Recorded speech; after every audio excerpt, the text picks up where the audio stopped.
तुमने पार्ट बजाया, तुम जानते नहीं हो, और जिसने पार्ट ही नहीं बजाया है वह सब सुनाते हैं। वंडर है ना, समझ है बच्चों। इसलिए दुनिया वालों को अगर आपने जवाब दिया, साइंस जो कहती है मिलियंस ईयर, वो सही है। बस उस मिलियंस ईयर्स को हमारा भगवान कहता है मैंने मेरे हिसाब से 5000 साल में कन्वर्ट किया हुआ है। तुम जो कहते हो वो सही है। मिलियंस ईयर्स का ये खेल है, यह सृष्टि है। बस हमारे भगवान ने, हमारे परमात्मा ने उसे 5000 साल में कन्वर्ट करके सार में हमें बताया है कि ये 5000 साल का नाटक है। शांत, एक्सेप्ट, जिद पर मत अड़ो बच्चे। जैसे लिखा हुआ है 4,32,000 कलयुग की आयु है। किस हिसाब से जानते हो क्या? किस हिसाब से?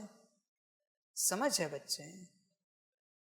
उस समय में लिखा है ना, कुछ तो होगा, कुछ तो सत्य होगा ना उसमें।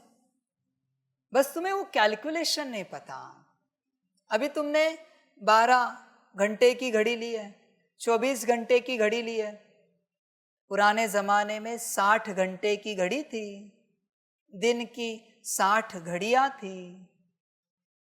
अभी क्या समझे?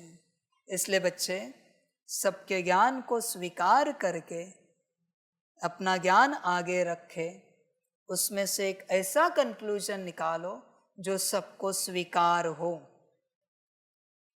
और सभी इस राह पर चले। तुम्हारी जिन बातों को दुनिया स्वीकार नहीं करती, ध्यान में रखना इस वचन, नियम मर्यादा तोड़ने नहीं बोल रहा हूं मैं, ज्ञान की बात बोल रहा हूं। तुम्हारी जिन बातों को दुनिया स्वीकार नहीं करती, उनकी उन बातों को और तुम्हारी इन बातों को कहीं तो जोड़ो, तभी तो वन वर्ल्ड वन फैमिली होगी। तुम अपनी बात पर ही डटे हो, अड़े हो, वो उनकी बात पर अड़े हैं। अभी कैसे मिलाए? मिलाए कैसे भाई?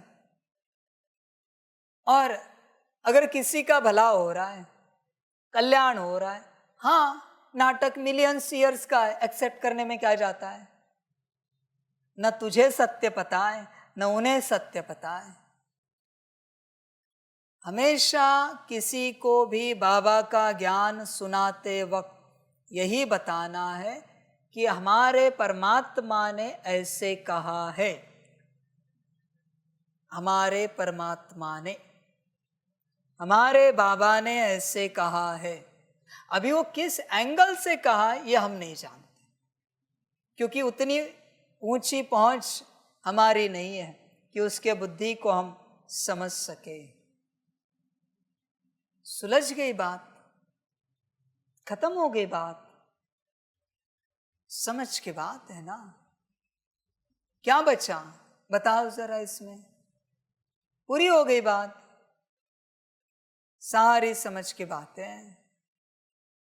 इसलिए उनका ज्ञान भी स्वीकार करो, अपना ज्ञान भी उनके सामने रखो और उनको ही पूछो आप बताओ क्या करें,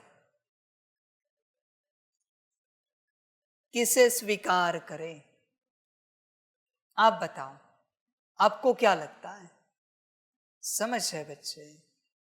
तेरा ज्ञान उनकी बुद्धि में बैठा तो तेरी बात को स्वीकार करेंगे। उनकी बात सही निकली तो उनकी बात तू स्वीकार कर, और कंक्लूजन निकला दोनों का मिला के तो दोनों का स्वीकार कर। समझ है बच्चे? समझदार बन। देख, आत्मा आत्मा ना कर। साइंस पूछ रहा है बताओ आत्मा कहाँ है? भाई बता ना उनको। हाइपोथैलेमस और पिट्यूटरी के बीच में बैठकर ब्रेन को चलाती है, ब्रेन के द्वारा शरीर को चलाती है। खोजो वहां पर। साइंस तुझे सवाल पूछ रहा है ना, आप आत्मा आत्मा करते हो, तो बताओ आत्मा कहाँ है? और पूछना भी तो चाहिए ना, अधिकार है उनका पूछने का, क्यों ना पूछे? और तेरा कर्तव्य बनता है जवाब देने का। इसलिए बाप ने जवाब भी दिए है हर बात के, समझ के बात। और उनको कहो आप अपने एक्सपेरिमेंट करो और देखो वाह है या नहीं है, समझ है, देखो तो सही।